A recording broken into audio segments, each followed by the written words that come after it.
ஒரு கேஸ்ல ஒரு டிஃபெண்டன்ட் வந்து ஒரு கேஸ்ல அப்பியரே ஆகல அப்படின்னா அவருக்கு எதிர ஒரு தடைபட்சமா ஒரு தீர்ப்பு கொடுக்கறதுக்கான சான்சஸ் இருக்கு.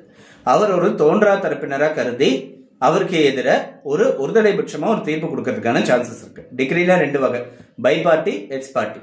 பை பார்ட்டினா ரெண்டு தரப்பினரும் வந்து ஆஜராகி அவங்க ரெண்டு தரப்பினரையும் கேட்டு ஒரு ஜட்மெண்ட் ஆகுது, கண்டஸ்டட்னு சொல்லுவாங்க.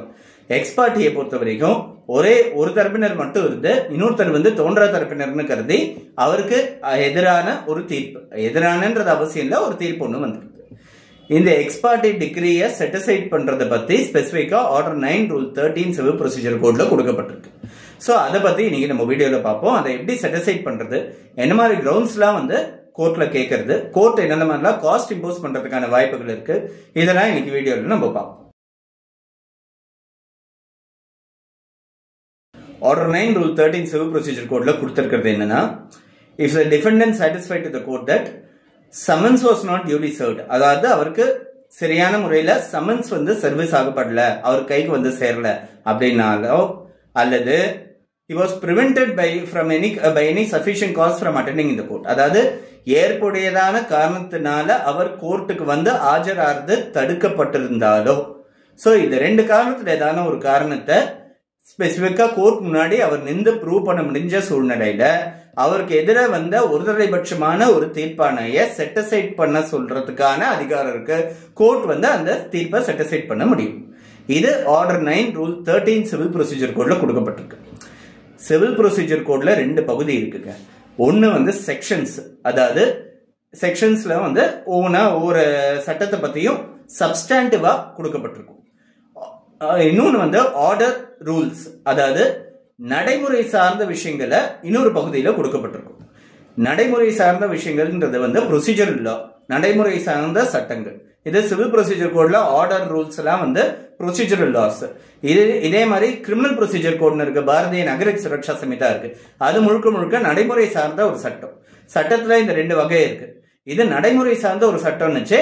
இதுல முக்கியமான ஒரு ஆஸ்பெக்ட் என்னன்னா, நம்ம ஏற்கனவே ஒரு வீடியோல பார்த்தது இயற்கை நீதி, அதாவது பிரின்சிபல்ஸ் ஆஃப் நேச்சுரல் ஜஸ்டிஸ்ன்றதுதான். ஒரு டிஃபெண்டன்ட்க்கு அவரோட தரப்பை சொல்றதுக்கான நியாயமான அவகாசம் கொடுத்தே ஆகணும்.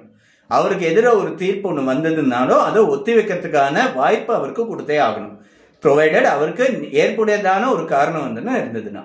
ஒன்னு அவருக்கு முறையா சமன்ஸ் வந்து சேரல அப்படின்னு அவரால் ப்ரூவ் பண்ண முடிஞ்சதுன்னா. சமன்ஸ் சேரலன்றது ப்ரூவ் பண்றது வந்து எல்லா ஸ்டேஜ்லயும், சமன்ஸ் சேரலன்றத மட்டும் ப்ரூவ் பண்ணா பத்தாது, அவருக்கு இந்த கேஸ நடக்கிறது தெரியறதுக்கான எந்த விதமான நியாயமான வாய்ப்புகளும் கிடையாது அப்படின்னு கோர்ட்டு கிட்ட உறுதிப்படுத்துற மாதிரி அவரோட வாதங்கள் அமையும். அதாவது எனக்கு இந்த கேஸ் தெரியறதுக்கான வாய்ப்பே கிடையாது, நான் கோர்ட்ஸ்ல வந்து என்னோட பேர் போட்டு நான் சர்ச் பண்றதுக்கான வாய்ப்பே கிடையாது அப்படின்னு அவர் சொல்றதுக்கான வாய்ப்புகள் இருக்கணும். அதே மாதிரி ஏதாவது ஒரு நியூஸ் பேப்பர்ல என் மேல கொடுக்கப்பட்ட இந்த substituted service advertisement news paper notice பத்தி எனக்கு தெரியறதுக்கான கொஞ்சம் கூட வாய்ப்பே கிடையாது அப்படின்னு கோர்ட் முன்னாடி அவர் இம்ப்ரெஸ் பண்றதுக்கு ஒரு வாய்ப்பு அவருக்கு கொடுக்கணும். அப்படி அவர் கோர்ட் முன்னாடி சொல்லி முடிச்சிட்டாரு அப்படின்னா, அவருக்கு சரிவர சமன்ஸ் வந்து சர்வ் ஆகுது, கோர்ட்டுக்கு தெளிவுபடுத்திட்டாரு அப்படின்னா அவருக்கு எக்ஸ் பார்ட்டி டிகிரி செட்டிசைட் ஆயிடும். ரெண்டாவது பாசிபிலிட்டி, எக்ஸ் பார்ட்டி டிகிரிக்கு சஃபிஷியன்ட் காஸ் அப்படின்றத காமிக்கணும். சஃபிஷியன்ட் காஸ்ன்றத பார்த்தோம்னா ஏற்புடையதான காரணங்கள். மெட்ராஸ் ஹைகோர்ட் அமெண்ட்மெண்ட் என்ன சொல்றதுன்னா, சிவில் ப்ரொசீஜர் கோர்ட்டுக்கு மெட்ராஸ் ஹைகோர்ட் அமெண்ட்மெண்ட் என்ன சொல்றதுன்னா, இந்த சஃபிஷியன்ட் காஸ்ன்ற வார்த்தையை லிமிடேஷன் ஆக்ட்ல காலவரைமுறை சட்டத்துல இருக்கக்கூடிய அந்த சஃபிஷியன்ட் காஸ்ன்ற வார்த்தையோட ஒப்பிட்டு தான் பார்க்கணும். அந்த சஃபிஷியன்ட் காசுக்கும் இந்த சஃபிஷியன்ட் காசுக்கும் ஒரே மீனிங் தான் அப்படின்னு சொல்லியிருக்காங்க. ஏற்புடையதான காரணங்கள்ன்றது நிறைய இருக்கு. நம்ம மற்ற கேசஸ்ல எல்லாம் வந்து கோர்ட்ஸ் ஏத்துக்கிட்ட சஃபிஷியன்ட் காஸ் ரீசன்ஸ், இந்த எக்ஸ் பார்ட்டி செட்டிசைடுக்கான சஃபிஷியன்ட் காஸ்ன்றத ஓனா ஒரு சிலதை நம்ம பார்ப்போம். ஒன்னு, bonafide mistake relating to the date, அதாவது அந்த தேதியை குறிச்சு வைக்கிறதுல நியாயமான ஒரு தவறு அப்படின்னு ஒன்று நடந்திருக்கு அப்படின்னா அது வந்து ஒரு சஃபிஷியன்ட் காஸா இருக்கும். இன்னொன்னு, சிக்னஸ் ஆஃப் டிஃபெண்டன்ட், அதாவது அவருக்கு உடம்பு முடியாத ஒரு சூழ்நிலை, அதை நியாயமா ப்ரூவ் பண்ற அளவுக்கு இருக்கணும். அதை சஃபிஷியன்ட் காஸ்ட்னா அதை ஜஸ்டிஃபை பண்ற அளவுக்கு மெடிக்கல் சர்டிபிகேட்ஸ் எல்லாம் கொடுக்கறதுக்கான அவசியம் இருக்கு. மூணாவது, ஒரு கேஸ்ல வந்து லேட் அரைவல் ஆஃப் ட்ரெயின் வந்து தாமதமா வந்திருக்கு, எனக்கு ஒரு நாள் தள்ளி வந்தது, நான் வந்து பாக்குறதுக்குள்ள கேஸ் வந்து முடிஞ்சு போச்சு, 6 hours லேட்டு, 7 hours லேட்டு, ஒரு பர்டிகுலர் ட்ரெயின் லேட்டு, அந்த ட்ரெயின்ல தான் நான் வந்துட்டு இருந்தேன், அதனால என்னால் அட்டன் பண்ண முடியல, அதனால தவறி போச்சுன்னு சொல்றது கூட ஒரு வாய்ப்புகள் இருக்கு. 4வது டெத் ஆஃப் ரிலேட்டிவ்ஸ், சொந்தக்காரங்க ஒருத்தங்க இறந்து போயிட்டாங்க, அதனால இந்த கேஸ் சம்பந்தமா என்னால் பார்க்க முடியல, என்னால் கான்சென்ட்ரேட் பண்ண முடியல, என்னால் அட்வொகேட் வைக்க முடியலன்றது இன்னொரு ரீசன்.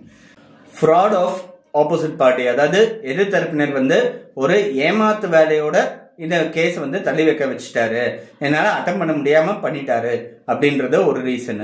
இன்னொரு ரீசன் அட்வொகேட் ஸ்ட்ரைக் அன்னைக்கு நடந்தது, என்னால் என்னோட சைட்ல வந்து ரெப்ரசென்ட் பண்ண முடியல, என்னோட அட்வொகேட் வந்து ரெப்ரசென்ட் பண்ணாம போயிட்டாரு அப்படின்னு சொல்றது இன்னொரு ரீசன். ஸோ இந்த மாதிரி நிறைய ரீசன்ஸ் சொல்றதுக்கான வாய்ப்புகள் இருக்கு.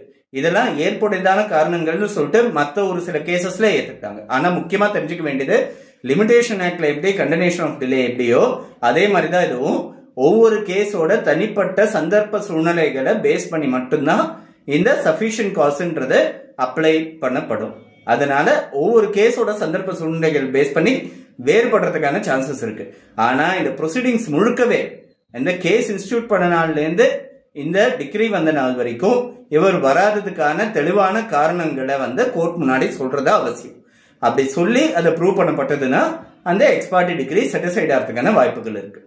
இந்த எக்ஸ்பார்ட்டி டிகிரிக்கான செட்டிசைட் பெட்டிஷன் ஃபைல் பண்றதுக்கான லிமிடேஷன் வந்து 30 நாள். அதுக்கு மேல தாண்டி கால அவகாசம் தாமதம் ஆச்சுன்னா அவங்க வந்து அதுக்கான டிலே கண்டினேஷன் ஆஃப் டிலே பெட்டிஷன் ஒன்று ஃபைல் பண்ண வேண்டியது அவசியம். எக்ஸ்பார்ட்டி டிகிரியை செட்டிசைட் பண்றதுன்றது வந்து ரொம்ப காமனா நடக்கக்கூடிய ஒரு ப்ராசஸா இருந்தாலும் இதுல நிறைய ஒரு சில ஜூரிஸ்ப்ருடன்ஸ்லாம் இருக்கு. நிறைய பேர் வந்து 1500 டேஸோட டிலேலாம் வந்து அட்மிட் ஆகப்பட்டிருக்கு. நான் பார்த்துருக்கிறது என்னன்னா 3600 டேஸ், 10 வருஷம் கிட்டத்தட்ட ஒருத்தரோட செட்டிசைட் எக்ஸ்பார்ட்டி டிகிரி பெட்டிஷன் வந்து டிலேயோட ஃபைல் பண்ணியிருக்காரு, அதை அட்மிட் ஆகப்பட்டிருக்கு. அதே மாதிரி ஒரு சில கேசஸ் வந்து ரொம்ப கம்மி டிலே, அது வந்து அட்மிட் ஆகப்படலை. ஸோ இந்த மாதிரி கேசஸ்லாம் இருக்கு. ஸோ ஒவ்வொரு கேசஸும் அதனோட சந்தர்ப்ப சூழ்நிலைகளை பேஸ் பண்ணி மட்டும்தான் இருக்கும். ஒரு தீர்ப்பு வந்து எக்ஸ்பார்ட்டி ஆயிருக்கு, அதை எதிர்கொள்றது எப்படின்னா அந்த எக்ஸ்பார்ட்டி ஜட்மெண்ட்டை தெரிஞ்சு வேணும்ட்டே டெலிபரேட்டா தான் வந்து அந்த பிளைண்டிஃப் வந்து அந்த டிஃபெண்டன்ட் வந்து அட்டன் பண்ணாம போனாருன்னு சொல்லிட்டு பிளைண்டிஃப் ப்ரூவ் பண்ண வேண்டியது அவசியம். இதுல முக்கியமான விஷயம், எக்ஸ்பார்ட்டி டிகிரியை செட்டிசைட் பண்றதுக்கு முன்னாடி கோர்ட் வந்து பிளைண்டிஃப்க்கு நோட்டீஸ் கொடுத்தே ஆகணும்.